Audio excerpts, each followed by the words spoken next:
Ready? 1, 2, 3. Oh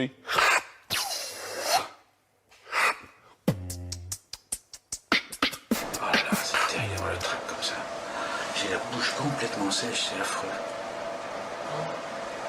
Heureusement que j'avais un peu à boire, mais c'est incroyable.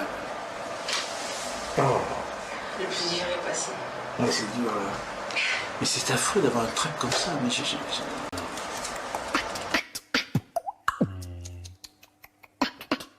Ah mon Dieu, votre œuvre considérable repose sur une idée forte, la reproduction sociale. Tandis que vous avez mis au point des outils d'interprétation incontestables, efficaces. Bref, expliquez-nous tout, à nous qui ne sommes pas forcément pas des familiers de vos œuvres, de votre œuvre. Qu'est-ce que l'inégalité sociale et pourquoi existe-t-elle? Et d'une certaine manière, à quoi sert-elle et comment finit-elle donc par se légitimer? Vaste problème. Oui. Mais c'est légitime. Hein. L'inégalité, ça sert à quelque chose? Alors ça, c'est un très gros problème. C'est très discuté, très difficile. Alors je commence par ce que vous avez dit, la reproduction sociale. La reproduction sociale. En fait, une chose, me semble-t-il, importante que j'ai essayé de montrer, c'est que le monde social n'est pas une espèce de mouvement perpétuel, de changement permanent. Au temps où j'ai commencé à m'occuper de sociologie, un des mots que les sociologues, entre guillemets, avaient le plus souvent à la bouche, c'est le mot de mutation. Tout est en mutation, ça change, ça change. D'ailleurs, encore aujourd'hui, on dit les femmes changent, les hommes changent, les femmes changent parce que les hommes changent, etc. Tout change, tout change, tout change. Et alors, moi, j'ai eu très vite l'impression que il y a des stabilités, de l'inertie. Alors j'ai essayé par des techniques statistiques, enfin d'une part d'établir ces inerties, ces constantes, qui d'ailleurs rendent la science possible. C'est parce qu'il y a des constantes qu'on peut comprendre. Bon. Et aussi de les expliquer, c'est-à-dire de comprendre pourquoi c'est comme ça. Alors, on arrive à l'inégalité. Bon, alors, parmi les facteurs de stabilité, de permanence, il y a évidemment la transmission du capital. Bon, le papa riche, on peut donner de l'argent à son fils pour qu'il crée une entreprise. Bon, par exemple, si il fait des études pas terribles, il a tout raté, même une petite école commerciale, comme font les fils à papa aujourd'hui, le papa peut lui donner un pécule et puis il démarre. Bon, alors, celui qui n'a pas, et du coup, il va se reproduire, il tombera pas, il ne deviendra pas ouvrier, etc. Bon. Voilà. Alors, mais aujourd'hui, de plus en plus, il y a une autre forme de capital, laquelle qui est ce que j'appelle le capital culturel, c'est-à-dire alors c'est quoi le capital? C'est plus difficile à définir. Bon, c'est d'abord la langue, c'est une certaine maîtrise de la langue, la langue française, mais la bonne langue française. Bien sûr, tout le monde parle la langue française en France, même les immigrés qui sont là depuis un an, ils parlent la langue française. Mais c'est une langue française qui n'a pas de valeur sur le marché scolaire. Bon, si vous parlez cette langue-là, vous aurez zéro. Bon. Alors, c'est la langue, c'est tout ce qui va avec, c'est ce qui s'acquiert dans les familles.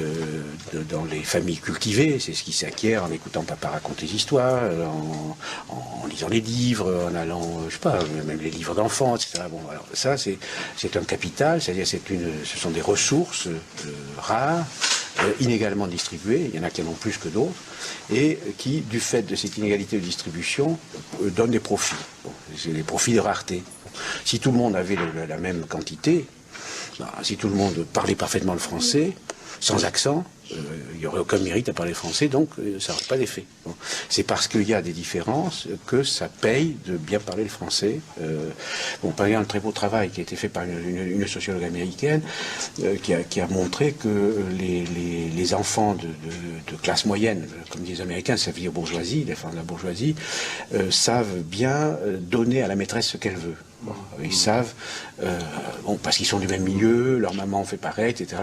Alors la maîtresse leur dit mon chéri, mon mignon, mon poussin, etc. Alors ils sont contents, ils savent, et du coup, ils sont bien vus, comme on dit, et ils ont de bonnes notes, et donc ils sont contents, donc ça, voilà.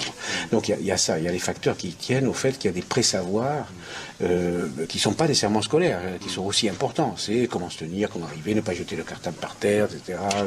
Tenir son cahier propre, etc. Bon, voilà.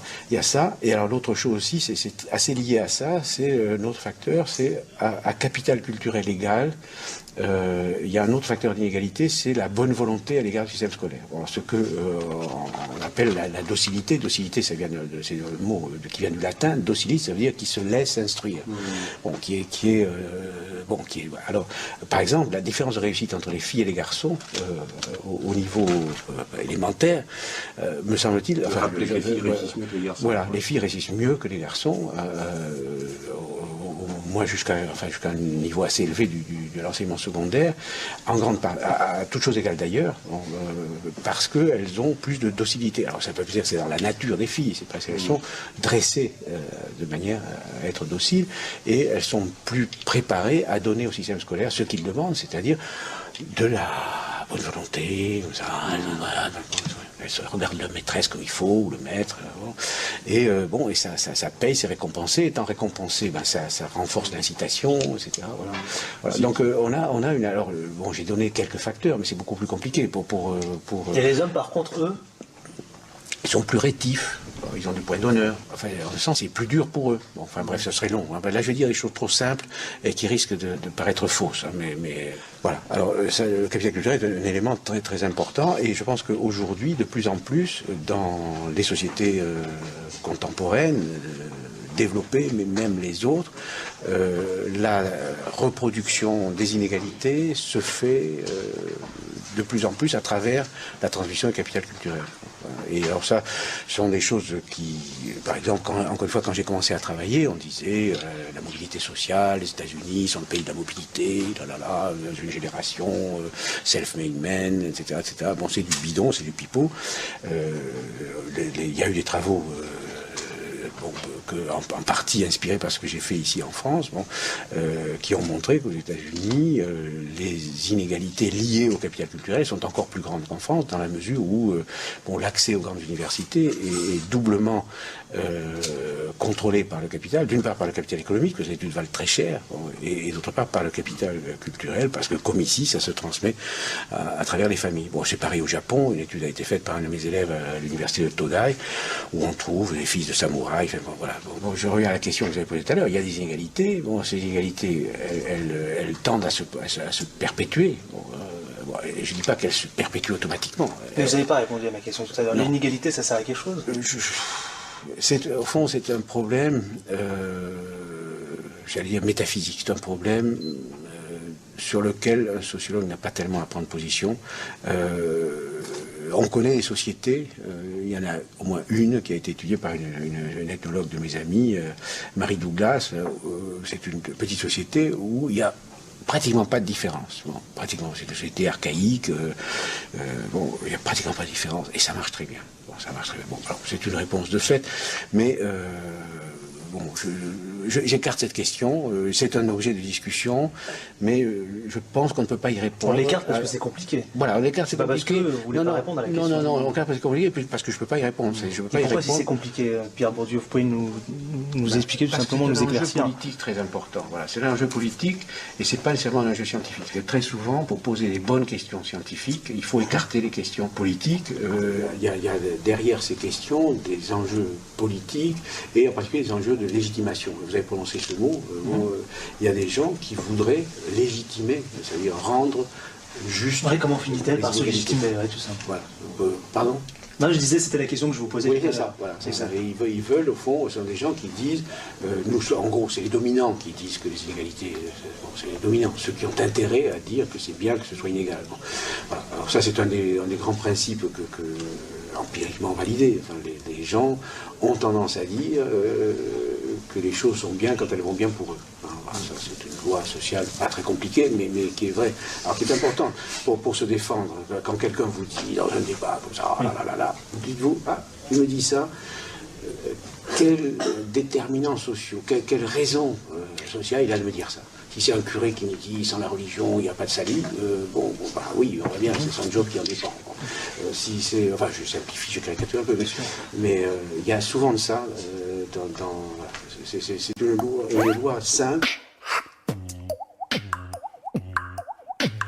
Révélateur de tout ce moi, ce qui m'a plus marqué en vous, je comprends maintenant pourquoi j'ai tant aimé dès le début vos écrits, à quel point j'avais plein de choses que je me croyais libre et je l'étais pas du tout, de toute la violence symbolique, tout ça.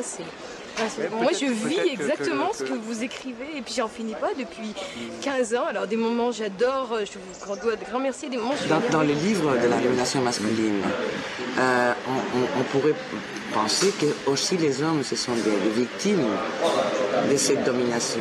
Oui. Alors, c'est inexplicable pourquoi ils ne changent pas. Ils ne peuvent pas. Oui, alors il ne faut pas exagérer, ils sont victimes relatives, enfin, ils sont, enfin, comme je dis, je sais plus, c'est une phrase, je ne sais pas si c'est Virginia Woolf, je crois que c'est elle qui dit ça, ils ont le beau rôle. Comme on dit en français, on dit, ah oui, il a le beau rôle, ça veut dire qu'il est visible, enfin oui, comme une pièce de théâtre, quoi. Ils ont le rôle principal. Alors ça a beaucoup d'avantages, ils sont visibles, les femmes sont invisibles, ils parlent, les femmes se taisent, bref, ils ont tout ça, mais en même temps, le beau rôle est très coûteux. Alors en même temps, pourquoi ça ne change pas? Enfin, pourquoi ça ne change pas? C'est bien sûr que ça change, mais beaucoup moins qu'on ne pourrait croire. C'est que c'est très profondément inconscient. En français, on dit toujours c'est plus fort que moi. C'est plus fort que moi. On dit, oui. Voilà, c'est la fatalité. Oui, c'est plus fort que moi, ça veut dire ça. Je ne peux pas m'empêcher. C'est plus fort que moi. Quand dire oui, c'est ma mère, quand elle est vieille, quand je l'ai engueulée, elle me dit à mon âge, tu ne me changeras pas. C'est plus fort que moi. Comment vivez-vous tout ça? Moi? Parce que vous croyez que vous êtes machiste? Non. Bon, un peu, forcément. Forcément, il en reste toujours. Dans les structures. Oui, il en reste toujours. Sinon, ce que je dirais est faux. Je vous propose une chose pour la rapidité. Je vous fais la question en castellano et vous répondez en français, ¿ça va? ¿Es verdad que usted ha dicho que no se puede esperar un comportamiento apropiado de una mujer que va con faldas? ¿Esto lo ha dicho usted? Non, enfin, ça c'est pas moi qui le dis, c'est un très beau travail d'une femme américaine qui a analysé, elle a dit imaginez tous les gestes que vous dites, voilà, par un homme, elle dit, imaginez que vous avez une jupe plutôt courte et que vous devez ramasser un truc par terre. Voilà, elle fait l'exercice de gymnastique pour un homme. C'est magnifique, c'est un travail magnifique. Et ça rend conscient des choses que même les femmes n'ont pas conscience de faire, de ne pas faire. Es decir, las mujeres no tenemos plena conciencia de ser seres dominados, según usted. Je pense que non. Et c'est en grande partie, c'est ça la domination symbolique. C'est une domination qui marche dans la mesure où le dominé n'a pas pleinement conscience de subir la domination. Et de ce fait, est complice en partie de la domination qu'il subit. Voilà. Señor Bordier, en esta estructura, el hombre también debería dar un paso. ¿Usted cree que debe dar un paso?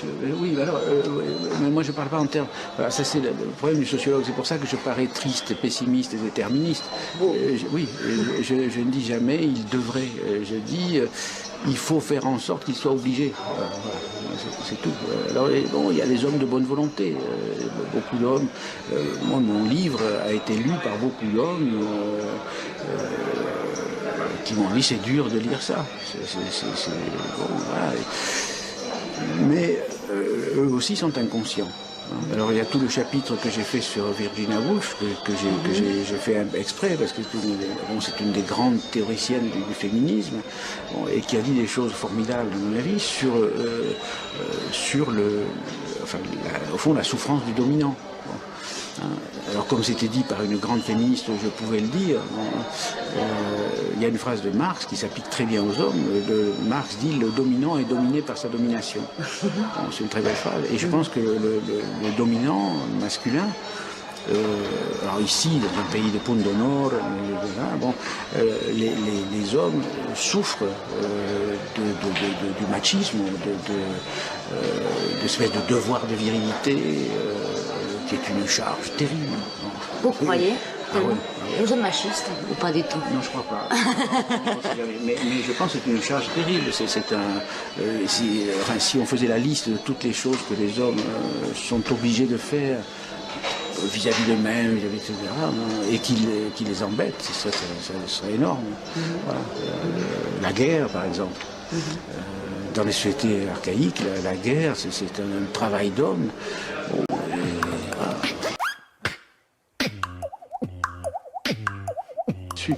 une autre chose, c'est que quand on vient d'un petit milieu et d'un pays dominé, on a forcément de la honte culturelle. Moi, j'avais la honte de mon accent que j'avais corrigé, etc. Je passais par l'école normale. Ça. Quand je descendais dans mon pays, ça Pierre Carl va très bien comprendre, quand j'arrivais à Dax, que j'entendais l'accent, ça me faisait horreur, vraiment horreur. Et encore aujourd'hui, j'entends certains accents à la radio, ça me fait physiquement horreur. Alors c'est l'accent que j'avais. Hein, j'entends dernièrement à la radio, j'entendais Tilina, qui est un écrivain chiracien, qui parle avec l'accent de Brive. J'ai envie de le tuer. Enfin, ça me fait horreur. Bon, pas seulement parce qu'il dit. Alors ça c'est une forme, voilà, de violence symbolique. C'est un truc. Bon, une autre fois, j'ai entendu à Toulouse, c'était un chanteur d'avant-garde, un type qui faisait de la poésie d'avant-garde, avec l'accent de Toulouse. C'était terrible, terrible, terrible. Oh Toulouse. Bon, c'était absolument terrible. Bon, moi je devrais pas. Hein, c'est mon boulot de comprendre ça, c'est mon propre accent. Or, je ressens ça comme affreux. C'est pas possible de faire de la poésie d'avant-garde avec cet accent. Voilà. Alors, je vais me faire tuer par les Occitans, mais enfin, ça fait rien. Est-ce que je peux vous couper un peu? Oui. Pour faciliter après, oui, après mettre les... Oui. Bah, ça dépend des moments. Il y a des moments où je suis en raisonnement. Non, je sais. Et alors je suis en... Regardez, j'ai peur que vous me coupiez parce que je me dis, oh là là, j'ai un truc. Non, mais d'autres fois, c'est D'accord. C'est possible. Quand vous êtes comme ça, vous avez déjà reçu plusieurs questions. Mais voilà, je sais. Ou même vous avez répondu d'autres que je n'ai même pas posées. Je sais. Oui. Et que ça me permettra de les poser après. Oui, je sais. Mais en fait, ce qui se passe, c'est que j'ai un truc que je dis au début. Et je développe et je suis obligé d'aller jusqu'au bout où je retrouve ce que j'ai dit au début. Donc c'est pas facile. J'ai une. C'est la même. Je donne la mienne puis je prends Merci. Et on va changer complètement de sujet. Oui, on change.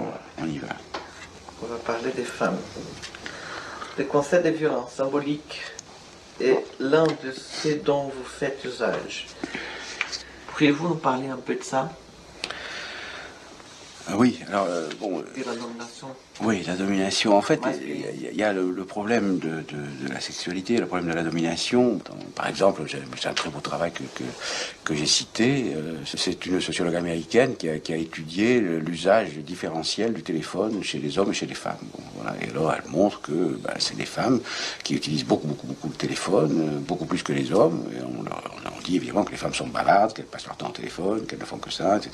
Bon, en fait, elle a observé statistiquement, elle a mesuré tout ça, bon, et elle montre que c'est tout à fait normal, parce que dans la division du travail domestique, dans la famille, les femmes ont une fonction admise inconsciemment, qui est d'entretenir les relations, ce que j'appelle le capital social de la famille, de l'ensemble de la famille, et elles entretiennent les relations non seulement avec leur propre famille, mais avec celle de leur mari. C'est elles très souvent qui font les coups de téléphone, qui font les cadeaux, qui font les trucs d'anniversaire, qui se rappellent, etc. Bon, voilà. Alors voilà un exemple, c'est un tout petit exemple, mais le problème c'est d'attraper toutes ces observations. L'observation du comportement entre un gynécologue et une femme, des tas d'observations très belles. Il y a d'ailleurs de très beaux travaux qui ont été faits souvent, autant par des hommes que par des femmes, des très beaux travaux. Et moi, j'ai voulu essayer de montrer qu'il y avait une cohérence entre ces choses-là. Alors, le principe de la cohérence, c'est que c'est une domination d'un type très très particulier, qui ne repose pas, quoi qu'on en dise, sur la violence physique. Bien sûr, il y a des femmes battues, je connais les statistiques, etc. Bien sûr, elle ne repose pas seulement sur la violence économique, c'est-à-dire sur le fait que les femmes travaillant moins, sont moins libres de quitter le foyer, etc. Bon, elle repose sur ce que j'appelle la violence symbolique, c'est-à-dire cette violence qui résulte du fait que les gens ont dans la tête des principes de perception, des manières de regarder, qui sont le produit de la relation de domination. Autrement dit, elles collaborent en quelque sorte, entre guillemets, à leur propre domination. Alors, ça ne veut pas dire qu'elles sont idiotes, etc., et qui suivent. Bon, ça veut dire que toutes les structures sociales, dès l'enfance, dans la famille, à l'école, etc., les portent à incorporer, à intérioriser le rapport masculin-féminin. Voilà. Et donc, pour faire une lutte subversive, il faut prendre acte de ça. Alors évidemment, ça a l'air conservateur. C'est exactement la même chose que pour l'éducation. On va dire, pour Dieu, il est conservateur. Il dit que les femmes sont dominées et qu'en plus, elles contribuent à l'avoir. C'est c'est affreux, c'est pas machiste. Bon. Alors moi, non, il faut prendre acte du fait que c'est comme ça, bon, pour trouver les moyens. Alors, bon, où est-ce que ça se reproduit? Ça se reproduit à l'église, ça se reproduit dans l'État, ça se reproduit à l'école. Bon. Et donc, il y a des lieux de lutte. Bon, on peut assigner des objectifs, au lieu de dire, alors que le féminisme, il dit où elle est la lutte? Dans le foyer domestique. Alors, on va lutter avec le mari, tu fais la vaisselle, etc. Oui, c'est pas mal. Mais c'est pas en tout cas, c'est pas le seul lieu de lutte. Il y a d'autres lieux de lutte beaucoup plus importants. Et par exemple, il y a des luttes politiques, bon, pour la sécurité sociale, etc. Bon, l'exemple que j'ai découvert tout à fait récemment après avoir fait mon livre. Bon, je dis toujours, il y a une main droite de l'État et une main gauche de l'État. La main droite de l'État, c'est les finances, le budget, voilà, tout ce qui est régalien, tout ce qui est masculin. Bon, hein. Et puis, il y a le féminin. Alors, c'est quoi? C'est les hôpitaux, c'est les crèches, c'est l'école, voilà, bon, c'est le social. Bon. Et évidemment, dans la hiérarchie des ministères, bon, le masculin domine le féminin, comme partout. Hein. Le ministère des Finances domine le ministère des Affaires sociales. Bon, le contrôleur budgétaire domine tout le monde, etc. Bon, cela dit, actuellement, ça c'est un truc que vraiment j'étais très content quand je l'ai trouvé. Quand on dit qu'on va détruire le public, on détruit le domaine où il y a des femmes. Bon, c'est dans les hôpitaux, les etc. Bon, et le domaine dont bénéficient le plus les femmes, c'est-à-dire les services sociaux, l'assistance, les crèches, etc., etc. Voilà. Bon, donc ça donne une ligne politique. Et je vous assure que pour un mouvement féministe, s'ils mettaient ça au lieu de faire des blabla, ça donne une ligne politique. Nous avons parti lié avec l'État. Nous avons parti lié avec l'État, enfin avec l'État social. Bon, hein. Doublement, bon, en tant que nous en participons, nous avons plus de chances d'être infirmières que les hommes, nous avons plus de chances d'être profs que les hommes. D'ailleurs, en même temps, les profs, c'est des femmes. Hein. Nous avons plus de chances, etc. Bon, donc, nous devons défendre l'État. Et nous avons plus de chances d'y avoir un job et en plus d'en bénéficier. Parce que c'est nous qui avons besoin. Enfin, voilà. Voilà un exemple. Bon, et voilà. En gros. Alors, évidemment, du point de vue de... C'est pas du tout les idées reçues. Et bon, alors, toute la vision... Enfin, bon, je m'arrête quand même là. Oui.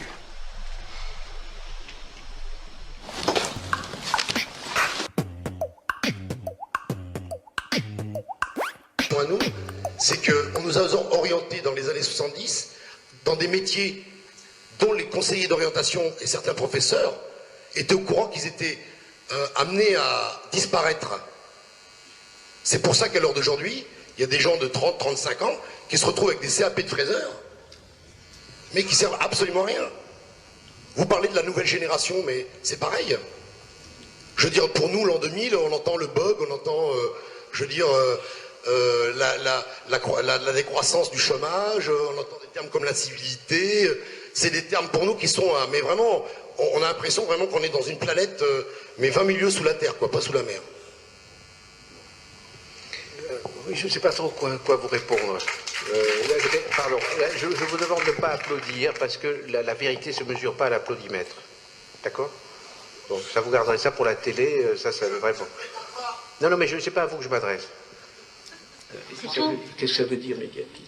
Vous savez bien ce que ça veut dire, la preuve. Regardez le monde qui est là ce soir. Non, là c'est pas sérieux ça. Madame, comme je suis sujet et objet de tout ce que vous dites, ça m'est difficile de répondre. Et c'est évident, si être médiatique, ça veut dire attirer beaucoup de gens le soir quand on vient ou à fourrer, bon, c'est pas ça, être médiatique. Être médiatique, c'est être tous les jours dans les médias. C'est être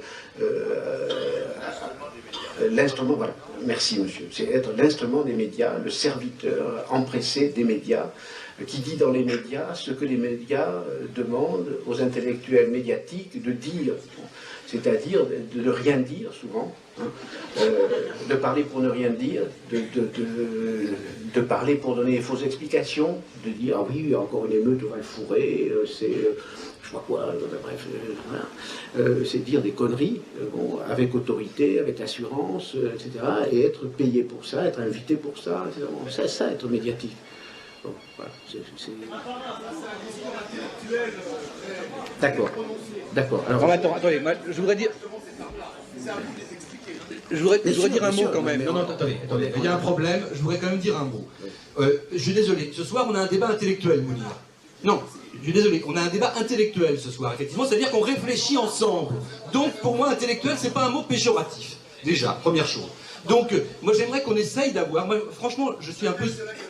Non, mais attends, Mounir, c'est pas compliqué de se mettre dans une salle et de se payer Bourdieu et de s'en faire une médaille ensuite. Je sais que tu es capable de le faire, d'ailleurs, tu as commencé. Attends. Alors, vas-y, attends. J'aimerais dire 3 mots pour qu'on essaye de poursuivre cette... Non, une seconde, ne levez pas la main tout de suite, je vais essayer de dire 3 mots. Je voulais dire juste 2 mots. Moi, j'aimerais qu'on... Moi, je suis un peu déçu par une chose. C'est que le thème du débat, c'est effectivement une réflexion avec Bourdieu sur les inégalités face à l'éducation et à la culture. On a commencé à parler par rapport à l'éducation. Je pense qu'il y a plein de choses à dire également là-dessus. Moi, ce que j'avais envie... Moi, j'aurais espéré que Mounir et un certain nombre d'autres gens disent un certain nombre de choses là-dessus. Pas se paye pour Dieu, mais disent un certain nombre de choses sur les inégalités. Non mais attends, tu peux écouter une seconde, je te parle même à toi là en ce moment. Moi j'aurais aimé que toi tu nous dises des choses, que tu nous dises des choses intéressantes, que tu nous dises des produits de ta réflexion qui est réelle depuis des années. Bon. Alors moi je pense qu'il y a d'autres gens dans la salle qui ont des choses à dire sur les problèmes d'inégalité face à la culture et à l'éducation et qui aimeraient confronter ça avec effectivement quelqu'un comme Pierre Bourdieu. Mais pas en se le payant comme on a fait là, ça sert à rien. Bon, alors, qui voudrait intervenir? Oui. C'est dur de vivre dans un contexte qu'on a connu, parce que les inégalités sont arrivées à partir du moment où notre environnement a changé. C'est-à-dire nous, on est une génération, moi je suis de 67, donc nous on a quand même des souvenirs d'enfance qui sont précis, que les jeunes maintenant n'ont plus, parce qu'ils n'ont plus cet espace, les espaces vitaux qui étaient là, naturels, de terrain vague, tout ça, et que des gens sont venus, ont fait des travaux, sans soucier que là, nous, on avait toute notre jeunesse, et ils viennent, ils construisent des trucs, où maintenant on fait la queue pour retirer 100 francs, ou je sais pas, des bons alimentaires. Ça, je pense que tous les jours, on est insulté, quoi. Et il y a beaucoup de gens qui savent ça, mais qui disent rien, quoi. Et qui sont conscients de tout ça, et donc qui entretiennent, ça les arrange, de dire oui, vous savez, je travaille dans la zone franche, c'est très dur. Mais en fin de compte, ils font pas le poids. La preuve, on a des profs on nous ramène des profs qui ont 20, 22 ans. On leur a déjà couvé le crâne. Si vous voulez être muté, il faut passer dans la réserve, faire vos classes. Et après, vous pourrez aller dans votre Toulouse natale, ou dans votre, je sais pas, Cantal, ou je sais pas où. Ils arrivent, ils sont stressés, comme ça. Et ben, les gamins, ils sont pas dupes, ils sentent tout ça. On demande des lieux culturels, on nous répond par un grand hôtel de police, avec des statues, soi-disant, pour dire qu'eux aussi sont dans la culture. Mais si vous enlevez ces statues, là, vous savez pas ce que vous allez voir. Vous allez voir que l'hôtel de police et l'agressivité qu'il représente. Je sais pas, non. Vraiment, il y a des gens qui entretiennent vraiment notre décalage. Ça sert à rien, Bourdieu, il est là. Bon, lui, il peut parler de Seattle, et puis, paf, il revient là. Nous, qu'est-ce qu'on connaît de Seattle? Les gens, ils souffrent pour comprendre l'euro. Paf, on leur envoie l'an 2000. L'an 2000, qu'est-ce que ça va nous ramener? Franchement, qu'est-ce que ça va nous ramener? On nous ramène des marchés, tout est à 10 francs. On nous ramène des sandwichs, tout est à 10 francs. Vous valez 10 francs. On est une consommation bradée. On nous brade tout le temps, quoi. Tu vois, on nous brade. On nous met des œufs. Où vous avez vu ça? 60 œufs à 20 francs. Alors que... qu'on parle de salmonelle, on parle de tout, mais les gens ici captent pas tout ça. Il y en a qui vont capter que nous on capte pas. On va maintenant pour sortir, moi je parle des inégalités, de ce que j'ai vécu localement, en plus en tant que travailleur social. J'ai contribué là où vous êtes assis, là même. C'est nous-mêmes qui l'avons construit. Et tout le temps il était vide parce que les gens avaient peur de venir au Val-Fouré. Maintenant Bourdieu là, tout le monde est là. Donc je dis que les inégalités, et d'ailleurs c'est pas une coïncidence, nous, les banlieues, de toute façon, c'est dur à dire, on est une richesse, mais franchement, vous avez déjà eu nos parents, nos grands-parents, mais avec nous, il faut que ça cesse, quoi. Franchement. Parce que là, on a tout subi, tout, les bavures, les avocats d'office. Nous, on n'a que des avocats d'office, on est grillés d'office. Voilà, direct. Alors, on nous montre que Papon, lui, il a niqué des gens, excusez-moi l'expression, ah, comment ça encore, faut encore lutter pour lui. Comment voulez-vous nous qu'on croie à quelque chose? Vous voyez? Nous, on dit maintenant que la justice, elle assure que la paix de nos gardiens, quoi. Et c'est vrai, combien de bavures, que des coïncidences. À Mantes, il était mort sur la nuque. À Saint-Denis, pareil sur la nuque. À Trappes, sur la nuque. Mais attendez, qui nous défend là-dessus? Personne. On a eu des mouvements, ils ont été récupérés. Pour répondre à votre question, parce qu'ils ont été récupérés. C'est facile ici, dans nos banlieues, il y a un RG au mètre carré. On peut rien faire. Les flics, ils vous sortent vos surnoms même. Ils savent tout sur nous. Et nous, quand on veut prendre, quand nous-mêmes, maintenant, on se retrouve esclaves, prisonniers de nous-mêmes. C'est-à-dire, on veut prendre la caméra, on veut prendre un appareil photo pour faire quelque chose, pour montrer la vérité. C'est les mêmes de chez nous qui nous disent, mais toi, pourquoi tu prends ça? Alors que eux, les autres sont tout permis avec nous. Nous, la fin à l'envers depuis longtemps, quoi. Maintenant, je pense qu'il faut la prise de conscience. Donnez-nous une vraie éducation. Ramenez-nous des gens de qualité qui viennent pas seulement pour se faire mousser, quoi. Et prendre ce qui est bon à prendre. Et quand ils sont de l'autre côté de Mantes-la-Jolie, de Saint-Denis, eh ben vous savez, moi j'ai travaillé dans les banlieues, c'est dur et tout. Il y en a plein comme ça. Je les ai côtoyés. Ça fait 10 piges que je bosse dans l'animation. Et je suis sorti dégoûté. Voilà, quoi, j'ai fini maintenant. Si vous voulez parler à Bourdieu, c'est pas Dieu, c'est Bourdieu. Pas se tromper. Par rapport à tout ce qu'il a dit, il y a beaucoup de vrai, mais il y a une chose que je trouve fausse et que je voudrais te dire, Saïd, c'est que ce centre culturel, il n'est pas fait, quand tu dis vous êtes gentil de venir quand Bourdieu est là, mais c'est vite pendant les programmations. Je peux vous dire que c'est vrai, hein, quand vous venez regarder un film et que vous êtes 2-3 ici, la salle elle est vraiment très grande. Mais c'est pas à eux de venir, hein, c'est pas à ces gens-là de venir, c'est à nous de venir, c'est aux gens du quartier ici de venir. Quand Mounir appelle Bourdieu José, il le connaît pas, mais c'est normal. Pourtant, Mounir, je peux t'assurer que non, Saïd, je t'ai répondu par rapport à ta question. Quand tu disais aux gens de venir, c'est pas à eux de venir, c'est à nous de venir, c'est à nous de bouger, c'est à nous de faire les choses. Faut pas attendre que les autres les fassent pour soi. Et la différence, nous, c'est qu'on doit faire toujours des efforts et des concessions. Quand t'as pas le choix, faut les faire. Excuse-moi, quand on va à Paris, si nous n'étions pas artistes, il y a des lieux, jamais on serait rentrés. Franchement. Eux, quand ils viennent, ils se permettent tout avec. C'est un constat. Maintenant, tu le prends à ton niveau. Mais moi, j'en ai marre d'aller à Paris, de me faire recaler, tu vois, et de voir à l'encontre à l'inverse. On fait des efforts, mais nous, on nous demande de faire trop de concessions. Tout le temps. Tu vois, pour aller à l'école, il faut aller en ZEP. Je vois pas pourquoi j'irai en ZEP à l'école. C'est une zone d'éducation prioritaire. Mais oui, zone d'éducation prématurée. Parce qu'on attend trop après les autres, Saïd. Il faut qu'on se prenne en charge. Non. Ok, Saïd. Je voudrais juste dire à Mounir, là ça donnera une bonne... Éviter les dialogues. Oui, c'est pas seulement un conflit d'idées là, c'est vraiment pour... Il y aura une question après. Ça c'est une bonne image à donner à Bourdieu, quoi. Mounir est un des acteurs sociaux les plus actifs du quartier, et pourtant il vous connaît pas. Mais oui, mais pourtant t'aurais beaucoup de choses à apprendre de lui, Mounir. Mais oui. Mais lis quelques-uns de ces bouquins, je peux dire qu'il pourrait t'aider dans ta réflexion et dans tes... Ouais, mais faut qu'il Ok. Bon, pour continuer et pour poser une question... Voilà, pose la question parce que sinon on s'en sort pas. On a dit qu'il y avait des sociologues qui étaient incompétents et d'autres qui étaient compétents, d'autres qui faisaient partie. Mounir, attends. Tout est une question d'argent. Pour certains, nous sommes bouc émissaires, pour d'autres, nous sommes un alibi. D'accord? La mer! Il nous reste au maximum un quart d'heure de débat. Donc, une seconde, je vais donner la parole. Une seconde. Non mais, depuis 5 minutes, vous parlez entre vous, c'est inaudible pour tout le monde. Alors arrêtez votre... On poursuivra la dans le hall tout à l'heure. Il nous reste un quart d'heure de débat. Tu poses une question. Et Pierre Bourdieu répond, et on termine pour en prendre peut-être une dernière, et après c'est terminé. Parce que voilà, parce qu'on va s'arrêter bientôt. D'accord, c'est un débat avec Bourdieu, mais c'est aussi un débat entre nous. Je crois qu'on peut peut-être... J'ai bien compris. Je crois que depuis tout à l'heure, on est en train d'asséner des préjugés qu'on a hérités justement de l'éducation qu'on nous a inculquée, ce que j'ai dit tout à l'heure. C'est ça qui crée des inégalités. On est là justement pour essayer de démystifier tout ça. Il n'y a pas ici quelqu'un qui a des solutions et qui va dire qu'il faudrait faire ceci. C'est bien de dire voilà, on a vécu cela, mais il ne faut pas non plus incriminer les gens parce que c'est pas lui. Non, je parle en général. J'incrimine personne, je donne un constat, j'aimerais bien un peu qu'il me réponde, s'il te plaît.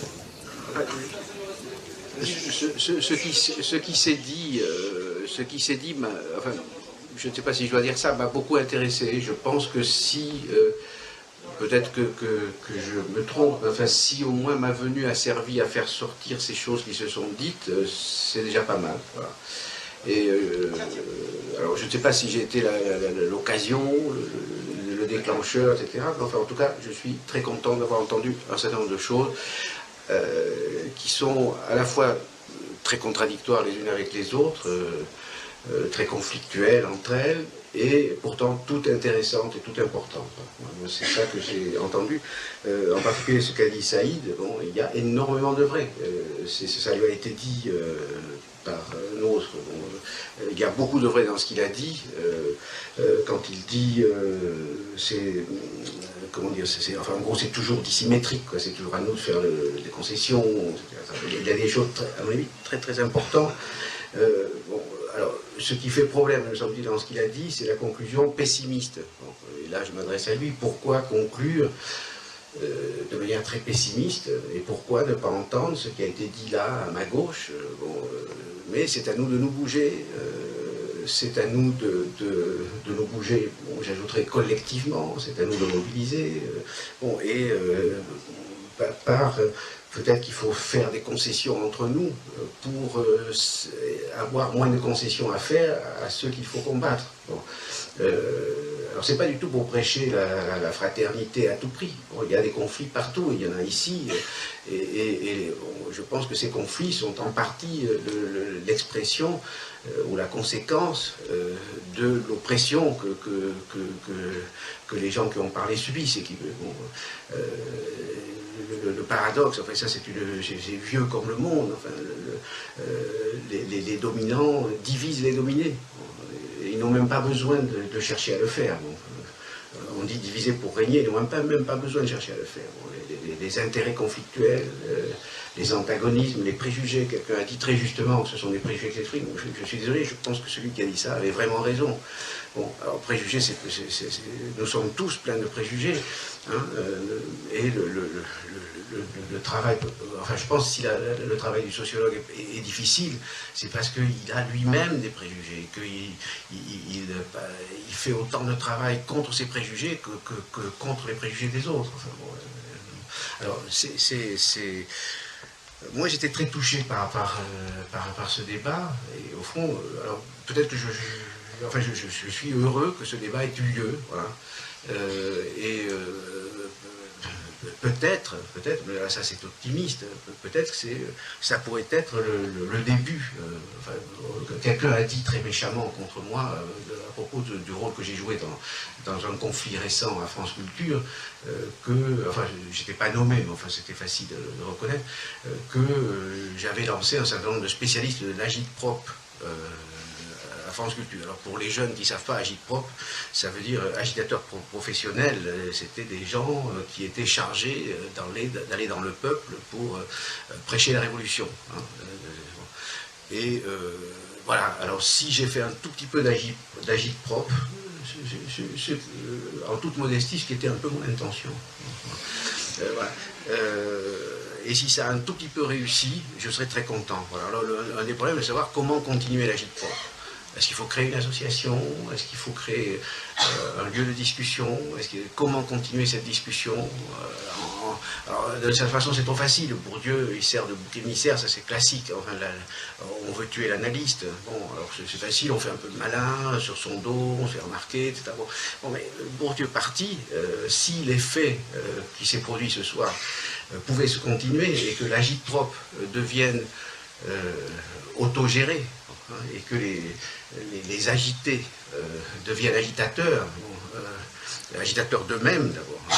Et voilà, ça je serais vraiment content, je n'aurais pas été complètement inutile. Voilà, bon. Et alors évidemment, je pense que ça ne serait pas inutile. Alors, on a dit beaucoup de mal des sociologues, mais à juste titre, bon, il y a des gens, d'ailleurs, je ne sais plus qui a dit, les travailleurs sociaux sont eux-mêmes complices, mais tout ça, je peux vous dire, dans les travaux que nous faisons, ici je ne le dirai pas, parce que malgré tout, le travail des travailleurs sociaux n'est pas rigolo tous les jours, mais il est certain que les travailleurs sociaux sont dans un rapport très compliqué avec les gens sur qui ils travaillent, ça nous le savons très bien, dans un rapport de mauvaise foi. Bon, si vous lisez encore La misère du monde, il y a des témoignages pathétiques de travailleurs sociaux qui savent très bien qu'ils ne servent à rien et qui passent la moitié de leur temps à se faire croire qu'ils servent à quelque chose. Bon, hein, et autant que le faire croire aux gens qui sont chargés de le faire croire. Hein, il y a beaucoup de professeurs qui savent qu'ils ne servent à rien, etc. Bon, alors, voilà. Moi, je vous donne des réactions naïves, mais j'ai été vraiment touché. Peut-être que ce ne sera pas simplement un feu de paille et que cette salle ou une autre pourrait devenir le lieu voilà, où il faut qu'on se prenne en charge.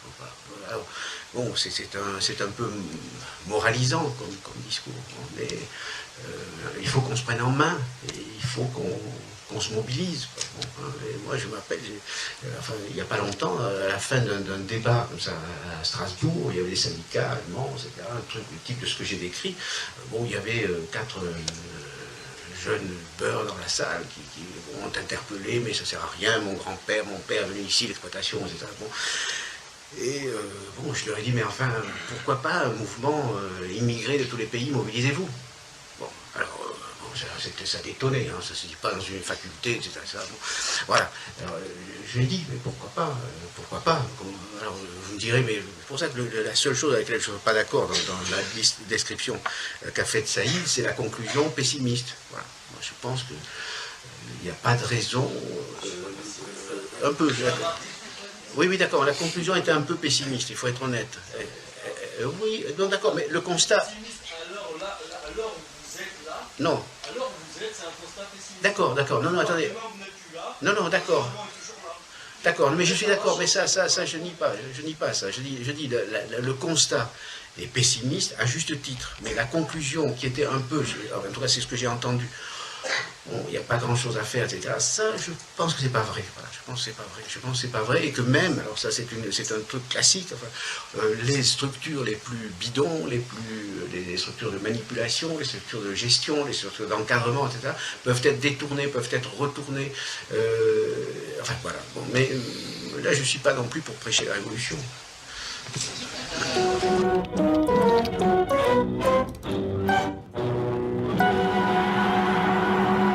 In case I don't see you, good afternoon, good evening, and good night. Yeah.